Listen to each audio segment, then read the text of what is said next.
Olá! A Igreja Batista da Graça disponibiliza as suas mensagens e reflexões nas plataformas digitais. Se quiseres continuar a receber, podes acompanhar-nos no Spotify e YouTube. Deus abençoe. Vamos então ler novamente o texto, que já lemos há bocado, mas vamos ler outra vez e depois então vamos começar a pregação. Então, diz assim Tito 3, 8 a 15. Fiel é esta palavra, e quer que, no tocante a estas coisas, faças afirmação confiadamente, para os que têm crido em Deus sejam solícitos na prática das boas obras. Estas coisas são excelentes e proveitosas aos homens.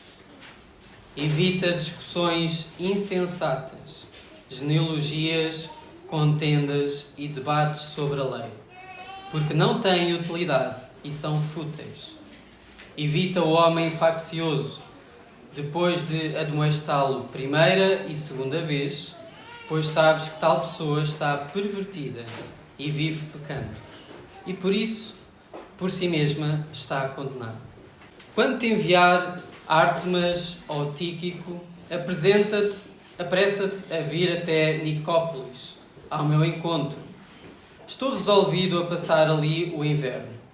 Encaminha com diligência Zenas, o intérprete da lei, e Apolo, a fim de que não lhes falte coisa alguma. Agora, quanto aos nossos, que aprendam também a distinguir-se nas boas obras a favor dos necessitados, para que não se tornem infrutíferos. Todos os que se acham comigo te saúdam. Saúda quantos os amam na fé. A graça seja com todos vós. Vamos orar. Senhor Deus, agradecemos-te a tua palavra. Agradecemos-te porque tu a inspiraste e nos trouxeste até nós esta palavra do apóstolo Paulo, que é inspirada por ti e que podemos aprender com ela. Queremos-te pedir agora que nos ajudes a entender esta mensagem, nos ajudes a aplicá-la às nossas vidas e ajuda-me também a mim a pregá-la. Queremos-te pedir que nos abras os ouvidos e abras os corações. E agradecemos-te esta oportunidade de estar aqui neste domingo a ouvir a tua palavra. Em nome de Jesus. Amém. Hoje vai ser a última pregação em Tito. Na realidade, eu acho que é a primeira vez que eu prego em Tito, o meu homónimo, portanto, é engraçado. Mas vai ser a última pregação desta carta que Paulo escreveu a Tito.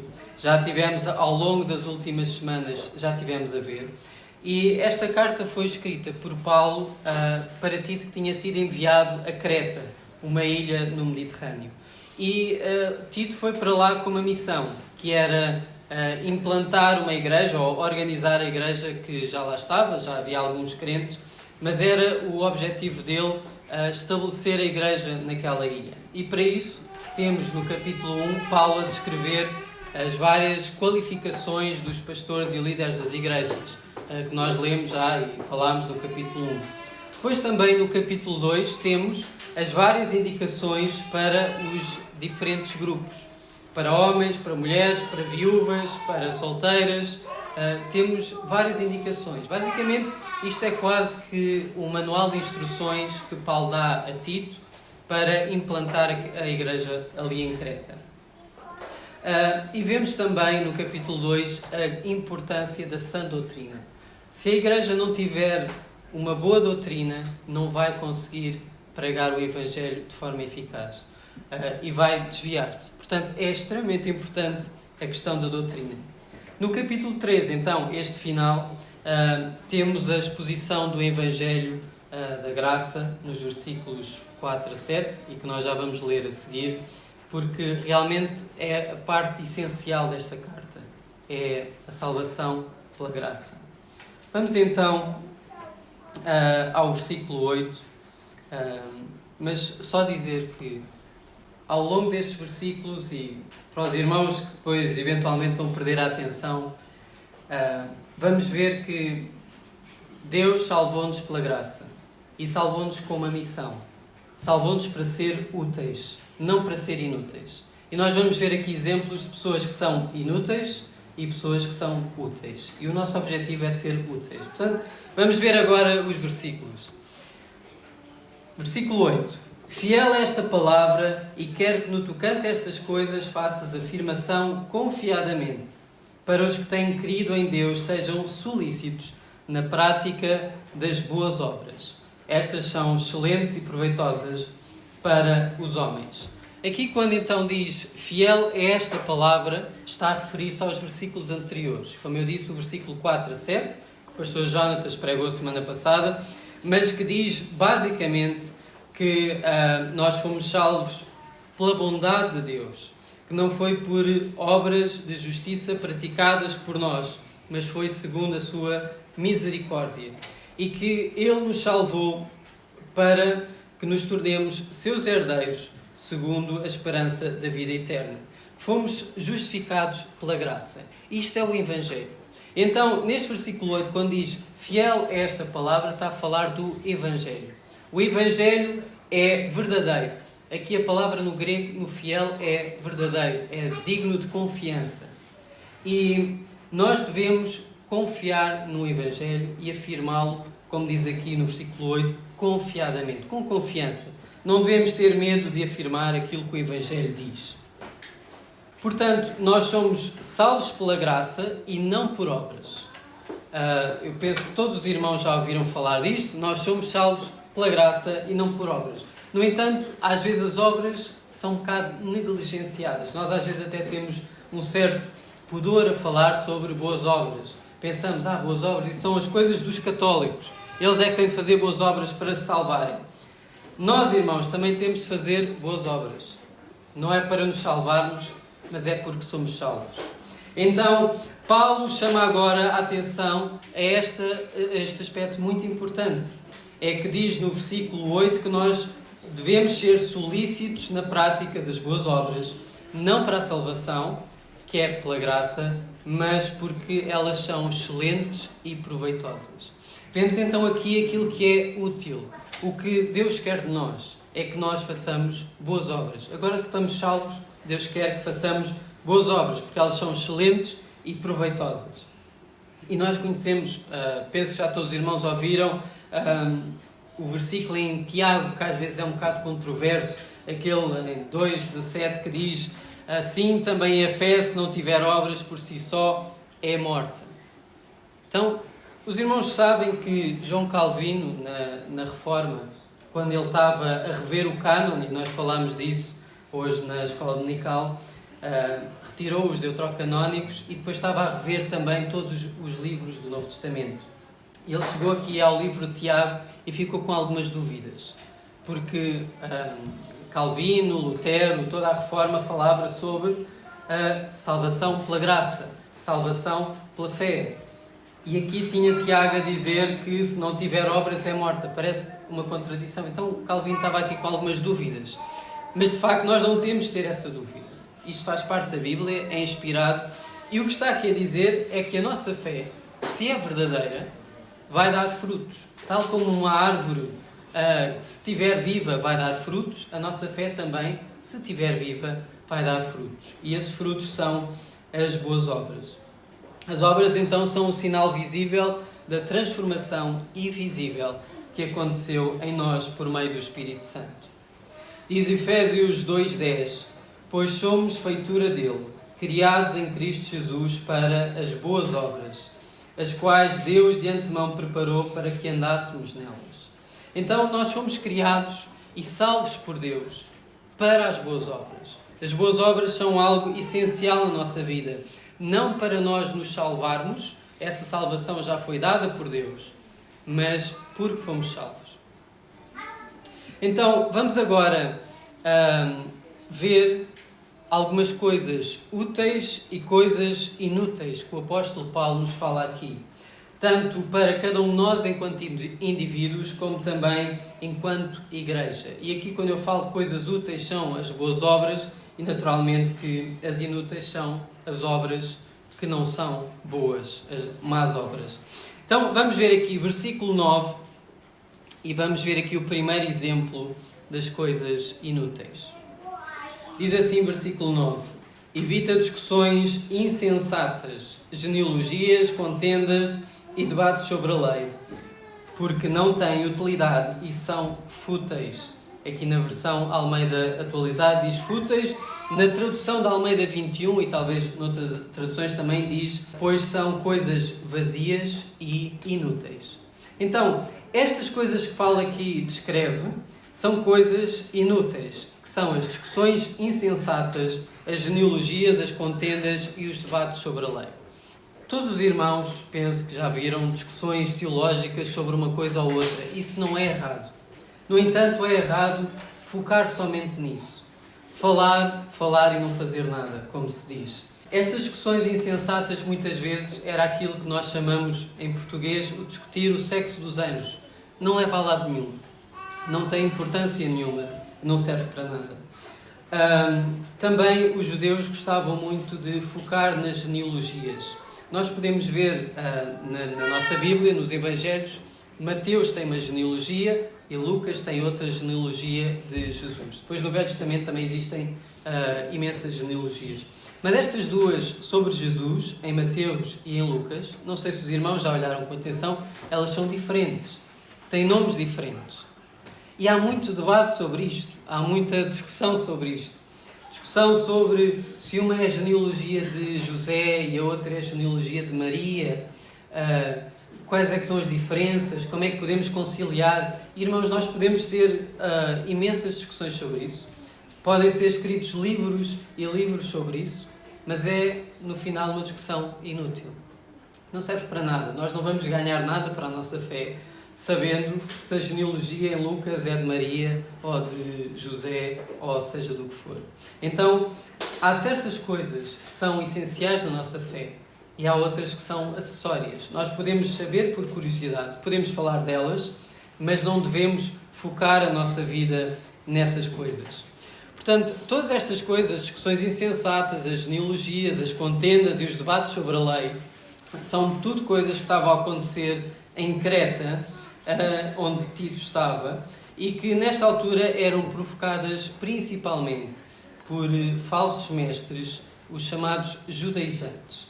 E estes judaizantes eram pessoas que vinham da religião judaica, tinham-se convertido ao cristianismo, que neste início era uma coisa ainda quase um espectro, não havia uma distinção entre cristianismo e judaísmo, basicamente o cristianismo nasce do judaísmo.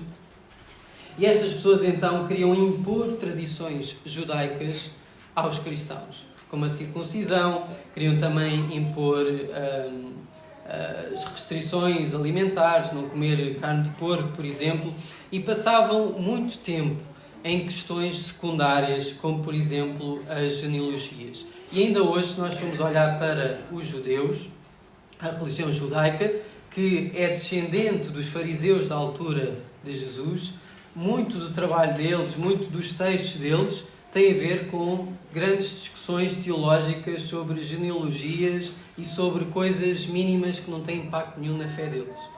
Então, esta era a atitude que vinha destas pessoas. E estes judaizantes, então, não estavam interessados em pregar o Evangelho, não estavam interessados em falar da graça ou do amor de Deus, estavam só interessados em discutir coisas inúteis.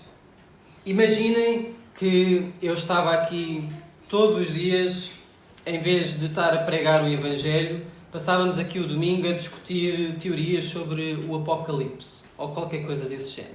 Se era 7 dias, se Jesus vinha antes do milénio, depois do milénio, se o milénio tem 1000 anos ou não. Todas estas coisas são importantes, é bom falar destas coisas, mas não deve ser o foco. E se nós focarmos toda a nossa fé à volta de questões secundárias, a nossa fé não vai ser verdadeira e não vamos ter obras úteis. Portanto, era muito comum eles passarem horas e horas a discutir genealogias e outras coisas que não são importantes e que hoje em dia nós também não damos importância, mas na altura era uma coisa que os judeus davam muita importância. E também, além disso, havia toda uma mitologia mística judaica que também estava a entrar dentro das igrejas. Coisas que nós achamos estranhas, mas que eram costumes da altura, coisas relacionadas com o corpo ser mau, coisas desse género, que vinham também então da mitologia judaica e do misticismo. Paulo não fala só aqui sobre isso. Em 1 Timóteo 1,4, Paulo também diz, de certa forma, a mesma ideia. Diz basicamente: nem se ocupem com fábulas e genealogias sem fim, porque promovem discussões e divisões no serviço de Deus e na fé. Então, qual é a utilidade destas discussões inúteis? Não serve para nada, só serve para criar divisões. Novamente voltando ao exemplo do Apocalipse, vamos imaginar que eu tenho uma visão sobre o Apocalipse e outro irmão tem outra visão diferente, que não é relevante, mas por causa disso íamos dividir a igreja, íamos ficar divididos.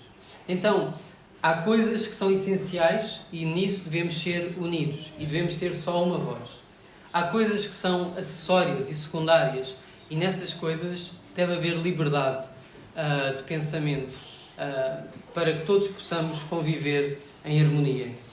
Não devemos criar divisões por causa de pequenas doutrinas que são secundárias. Versículo 10 e 11. Outro exemplo de algo que é inútil. Evita o homem faccioso. Depois de demonstrá-lo a primeira e a segunda vez, pois sabes que tal pessoa está pervertida e vive em pecado, e por si mesma está condenada. Então aqui Paulo está a dar um exemplo também de uma pessoa que deve ser evitada, uma pessoa inútil para a igreja, que não deve estar na igreja, que é a pessoa, o homem faccioso, a pessoa que cria divisões. E essas divisões podem surgir destas discussões que nós estávamos a falar, discussões teológicas, que não têm muita importância, mas também podem surgir de coisas do dia-a-dia. Quantos irmãos sabem de igrejas que se dividiram por razões ridículas? Acontece em Portugal, acontece no Brasil, acontece em todos os países do mundo. A igreja muitas vezes divide-se por coisas ridículas, que não são essenciais à fé. E então Paulo aqui é muito claro sobre como se deve lidar com estas pessoas. Deve-se admoestar ou chamar a atenção 1 e 2 vezes. Depois disso, se a pessoa não se arrepender e continuar o seu comportamento divisivo, devemos evitá-la. E aqui a ideia no grego é afastar-se mesmo dessa pessoa, rejeitar a pessoa. No contexto da igreja, uma pessoa que causa divisões deve ser disciplinada, eventualmente até convidada a sair, porque não é bom estar uma pessoa dentro da igreja a tentar destruir a igreja, a tentar dividir a igreja. Portanto, Paulo aqui é muito claro. E isto era um problema muito grave nas igrejas em que Tito estava a tentar organizar, que havia muitas pessoas a tentar dividir as igrejas, incluindo não só homens, que aqui Paulo está a falar dos homens facciosos, mas também mulheres que tentavam dividir a igreja através de boatos, fofocas e tentar criar divisões entre as pessoas. Portanto, era uma coisa que acontecia e Paulo aqui está a ser muito claro. Chamar a atenção 1 ou 2 vezes, se a pessoa não se arrepender, mandá-la embora. Não se dar com essa pessoa. O texto diz que tal pessoa está condenada pelo seu próprio pecado e que não é um pecado pequeno, é um pecado bastante sério. É literalmente tentar dividir a igreja, tentar dividir a obra de Deus. Então, irmãos, vamos ter muita atenção a isto. Na igreja devemos estar unidos numa só fé, num só Senhor, numa só missão. Não devemos tentar dividir a igreja. Podemos ter discordâncias entre nós, podemos ter opiniões diferentes, mas não podemos dividir a igreja. Em Romanos, Paulo também diz: rogo-vos, irmãos, que noteis bem aqueles que provocam divisões e escândalos, em desacordo com a doutrina que aprendeste. Afastai-vos deles. Então a instrução é clara, não é só neste versículo, é também em Romanos e muitos outros versículos, noutras passagens. As pessoas que provocam divisões na igreja não devem estar na igreja. Devemos afastar-nos das pessoas que criam divisões, porque nada bom virá dessas pessoas. Por isso, temos de ser vigilantes nisso. Hoje já não há os judaizantes daquela altura, portanto já não temos esse problema, pessoas a tentar entrar aqui na igreja e a tentar dizer temos de circuncidar, não podemos comer carne de porco, temos de cumprir as festas dos judeus, isso já não existe. Mas existem outros perigos, outros falsos ensinos, e nós temos de ter atenção a isso. E a melhor forma de estarmos protegidos contra falsos ensinos é conhecermos bem o verdadeiro ensino. Então, vamos evitar discussões que criem divisões. Essas divisões e discussões são fúteis e inúteis. E por isso vamos afastar-nos delas. Afastar das discussões e afastar das pessoas que criam divisões. Por outro lado, vamos agora ver as coisas que são úteis, ou neste caso as pessoas que são úteis. Versículo 12. Quando te enviar Ártemas ou Tíquico, apressa-te a vir até Nicópolis, ao meu encontro. Estou resolvido a passar o inverno ali. Então, Tito tinha sido enviado para Creta para estabelecer a igreja, e agora Paulo ia enviar um outro missionário, ou Ártemas ou Tíquico, não sabia nesta altura quando escreveu, e enviar para então substituir Tito no seu trabalho. E Tito devia voltar para Nicópolis. Portanto, eles eram missionários que iam para Creta substituir Tito. Nicópolis, ninguém sabe exatamente onde é que é, porque havia muitas cidades chamadas Nicópolis. Nicópolis significa, em grego, cidade da vitória. E, portanto, havia muitas cidades da vitória. Sempre que havia uma conquista, muitas vezes chamava-se essa cidade Nicópolis, cidade da vitória. Portanto, havia muitas cidades na Grécia chamadas Nicópolis, mas nós sabemos que era alguns na Grécia, ali perto de Creta. E então, Paulo era suposto Tito ir ter com Paulo, então, a Nicópolis, para provavelmente ir depois para outra missão. Ao contrário, então, dos falsos mestres, daqueles judaizantes, estes dois homens, Ártemas e Tíquico, eram pessoas úteis. Não estavam a pregar a divisão, mas estavam em missão, a espalhar o Evangelho. Eles agora iam para Creta, mas antes teriam estado noutro sítio qualquer, também a pregar, provavelmente a fundar igrejas também. E então vemos aqui um contraste entre aqueles que são inúteis, os que provocam divisão e ensinam coisas erradas, e aqueles que são úteis, que fazem o trabalho, que são enviados, que vão a sítios que provavelmente nunca tinham ido, para espalhar o Evangelho, para espalhar a Boa Nova. Versículo 13. Encaminha com diligência Zenas, o intérprete da lei, e Apolo, a fim de que não lhes falte coisa alguma. Aqui vemos outro bom exemplo de uma coisa útil. Não é nestas pessoas, estas pessoas também eram missionários, também eram úteis. Zenas era um jurista e Apolo era um dos mentores de Paulo. E eles também estavam a viajar. No entanto, aqui Paulo está a dizer a Tito para ser útil. Está a dizer a fim de que não lhes falte coisa alguma. Paulo estava então a encarregar Tito de fazer uma boa obra. Estava a encarregar Tito de cuidar destes dois missionários que iam estar de passagem na ilha de Creta. Provavelmente até seriam estes dois homens, Zenas e Apolo, que iam levar esta carta em mão e entregar a Tito. Então, Paulo estava a encarregar Tito aqui de uma boa obra, de uma coisa útil para ele fazer. Cuidar destes missionários. E este cuidado podia ser comida, podia ser roupa, dinheiro, tudo o que eles precisassem. Era o trabalho de Tito, era o dever dele, de Tito e da sua igreja, cuidar destes missionários que estavam aqui de caminho. Portanto, Tito devia garantir que nada lhes faltasse. E então, vemos aqui uma forma da igreja também ser útil. Nós, enquanto indivíduos, podemos cuidar dos outros, mas também a igreja deve ser útil e cuidar dos outros, contribuir para missões. É interessante que mesmo antes da pregação tivemos o levantamento de ofertas para missões. E isso é bom. É bom que esta igreja esteja preocupada com missões. A questão é, será que estamos a fazer tudo o que podíamos ou ainda podíamos melhorar mais? Será que nós estamos a ser úteis enquanto igreja ou somos uma igreja inútil? Será que somos uma igreja que se preocupa com os outros, que trabalha ativamente para o avanço do ministério e o avanço do Evangelho?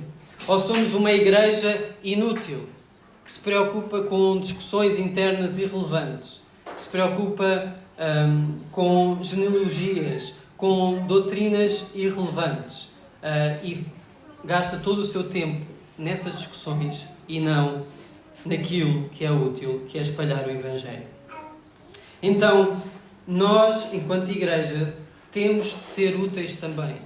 E uma forma muito prática é ajudar aqueles que são missionários. Nós não temos todos de ser missionários, não temos de ser todos como Zenas e Apolo e Paulo e Tito, que andavam de cidade em cidade a pregar o Evangelho. Mas se nós ficamos aqui e não fomos chamados para ser missionários, então devemos ao menos contribuir ativamente, com dinheiro, com orações, com o que for preciso, para que nada lhes falte. Nada falte àqueles que são missionários e estão a espalhar o Evangelho pelo mundo. Versículo 14, e agora mais a nível individual. Quanto aos nossos, que aprendam também a distinguir-se nas boas obras a favor dos necessitados, para que não se tornem infrutíferos. Então, a nível individual, Paulo dá aqui um conselho para todos. Não é só para Tito, não é só para os missionários ou para os pastores, é para todos. Ele diz aqui quanto aos nossos, e aqui é nossos todos os crentes. Quanto a nós, o que é que nós devemos fazer? Paulo diz que devemos distinguir-nos nas boas obras. Um descrente deve olhar para nós e ver uma pessoa que é útil para a sociedade, que é uma pessoa boa, que faz coisas, não é uma pessoa inútil.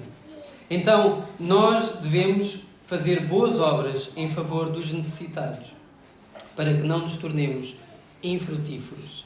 Não sejamos uma árvore morta que não produz fruto. As boas obras, então, fazem parte das nossas tarefas, de certa forma, das nossas obrigações, do nosso dever enquanto cristãos. Cuidar dos outros. E atenção que aqui diz, especialmente as boas obras em favor dos necessitados. E aqui também quero deixar uma palavra para aqueles que talvez possam estar a sentir alguma necessidade, ou possam estar doentes, ou possam sentir necessidades materiais. A igreja está cá para cuidar. A igreja está cá para cuidar de vocês. A igreja não deve abandonar ninguém. Então nós, enquanto crentes, devemos ter sempre esta preocupação a nível individual, além do nível da igreja, mas a nível individual. Cuidar dos outros. Cuidar daqueles que estão mais necessitados. Basicamente, então, temos aqui um contraste entre aquilo que é útil e aquilo que é inútil. Temos aquilo que é útil, as boas obras, aquilo que é inútil, as discussões vãs, as genealogias, as contendas e as divisões. Vamos focar-nos naquilo que é útil. Vamos focar-nos naquilo que é proveitoso para o reino de Deus. E vamos rejeitar aquilo que é inútil. Enquanto igreja, vamos rejeitar as discussões inúteis. Vamos rejeitar as divisões e os ensinos inconsequentes e que não estão na Bíblia. E enquanto igreja, vamos focar-nos naquilo que é útil. Ajudar missionários, espalhar o Evangelho, crescer enquanto igreja em santidade e em boas obras.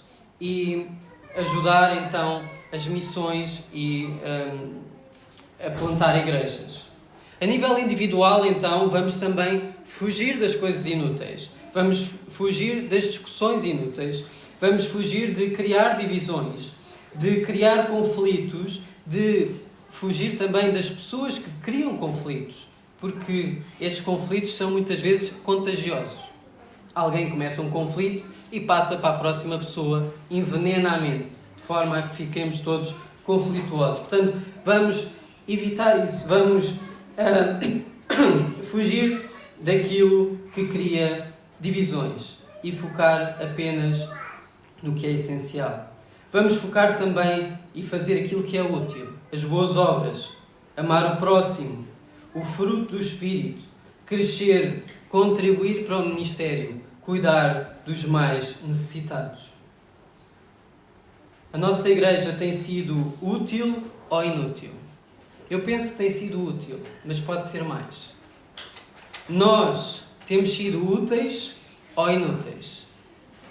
E isto é algo que cada um de nós tem de refletir. Eu penso que tenho sido útil em algumas coisas e inútil em outras. Talvez tenha de melhorar. Eu acho que isto se aplica a todos nós. Todos nós temos de nos tornar mais úteis, tornar mais proveitosos para o reino de Deus. Paulo termina então, versículo 15, da forma que termina quase todas as cartas, e diz o seguinte: todos os que se acham comigo saúdam. Saúda todos quantos nos amam na fé. A graça seja com todos vós. Vamos orar. Senhor Deus, agradecemos-te este texto que nos relembra que Tu nos salvaste com um propósito. Tu não nos salvaste apenas para sermos salvos, mas salvaste-nos com o propósito de termos fruto, de darmos fruto, de sermos úteis e de fazer boas obras. Ajuda-nos a evitar as coisas que são inúteis, que são discussões e divisões e contendas e conflitos. Ajuda-nos a ser úteis ao reino. Ajuda-nos a contribuir para missões e para o espalhar do Evangelho. Ajuda-nos também nas nossas vidas pessoais, no trabalho, na nossa família, a ser úteis e a ser um exemplo de um cristão e a refletir a luz de Cristo. É isso que queremos pedir em nome de Jesus. Amém.